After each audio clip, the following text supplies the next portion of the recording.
Okay, I'm Stephanie Claypool. My address is 34067 Sykes Road.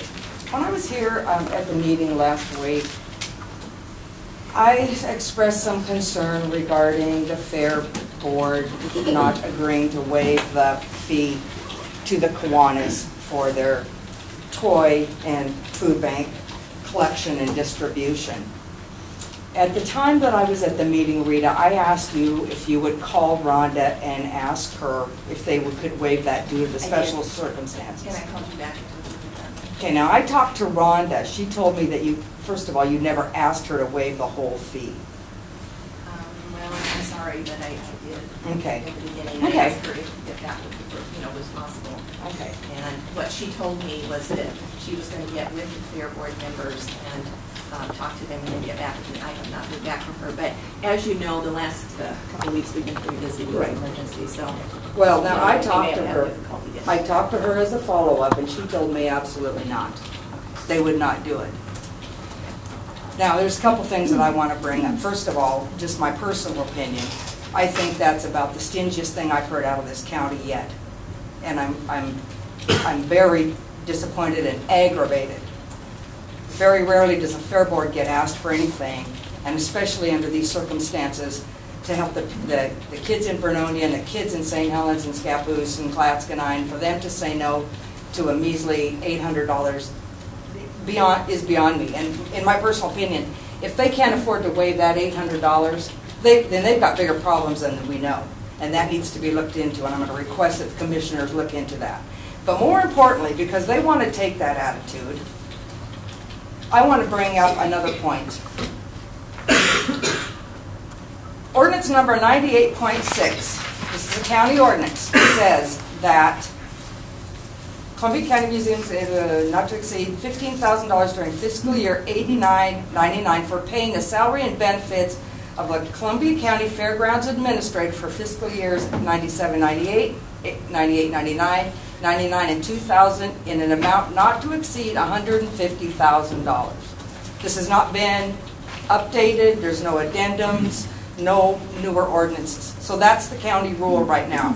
According to the county budget, with benefits, she is getting $72,806 a year. I say that needs to have a stop put to it right now. Well, I think you're wrong, but this is not, I'm going to just say this.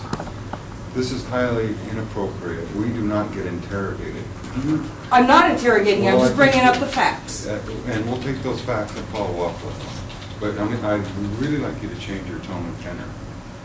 Well, I don't think it's appropriate. I'm angry. I'm outraged about this. I don't think that was too much to ask. Looking at the county budget, I mean, $100,000, $150,000 a year to bail out the fair, and they can't give up $800.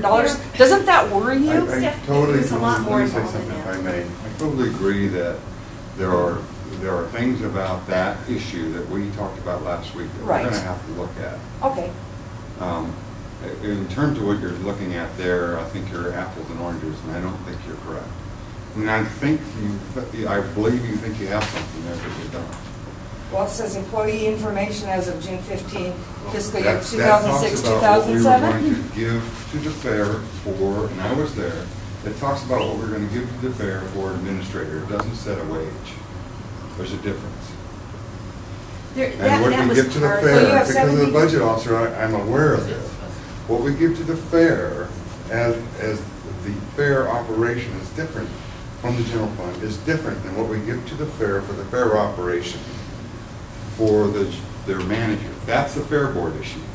And they're the ones that manage the fair board manager, not us. Well, it says Rhonda Courtney. It names her. $72,806. Yeah, no, I want to make something clear real quick. Different things. I need to say this, Stephanie. There's a couple of different things going on here. What you quoted on the ordinance, that was a very long time ago, and that was dealing with a specific issue back when. There were some different things going on at the fair at that time. There were different personnel involved. Now you're talking about late 90s. Is that what that 97 or something like that? The ordinance number is 98-6. Okay, so that was 1998. So there was a lot of different things that were going on back then. But it is the standing ordinance? Well, what that was, if I could just, because I wasn't a commissioner at the time, but I was.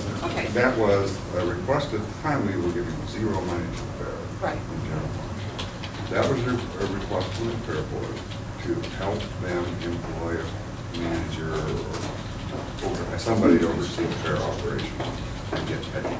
But it is the It was standing for a ordinance. period of 3 years at $50,000, and that's what you're reading from, I'm sure. But that's irrespective of what the general fund decides to do every year when we pass a budget. That's different. Well, we separate the issues a little bit, and we can look at that between now and the next budget session and work with you and see exactly what it says and how it applies. What I'd like to do is go back to what we were talking about with the refunds and the charity issues this year. The month is not over yet. I'm not quite sure how many people have utilized the fair, who they are, and what they've been charged. So I kind of like personally to wait until after the 1st of January. One of the things I thought came out of our meeting last week is that we would look at that and potentially refund those people if the fair board did not, but not throughout the year, but just look at this Christmas time. I think we were all in agreement. Well, I want to make So sense. that could still That happen. could change. I want to make something clear. I'm not mad at you guys at all whatsoever. I know you're doing the best you can with what you're working with right now. So let me make that clear. I'm just very passionate about the attitude with fair board, I should And say. I want to make something fair. I'm just on a razor edge in terms of That's fine. emotion. Right, So- and I understand that. Yeah. But then, I want to reiterate, I am outraged by their attitude. As a member of McNulty Water District, I know they get free water. And that's fine. Stephanie, I hope you will give us a little time here to take a look at this. When I did talk to Rhonda last time, and I did ask her to check into this, and told her that, we would get back together after, the first of the year and after all this emergency stuff is settled down a bit. But frankly, we've been, going like, crazy here for the last couple of weeks and trying to deal with emergency issues, and a lot of our day-to-day stuff has sort of been on the back burner. Well, Basically because of our time has been required to deal with the emergency. I understand that, Rita. So what I'm asking you is just please have some patience here and let us get through, the end of this year, and then let's take a look at from here on where we go with the rental of the space out there and that sort of thing. It's something I think that we need to have. We have scheduled a joint meeting with the fair board, and I think that's a good topic of conversation that we can have at that time. But just give us a chance to kind of deal with it and to see how we can make it work.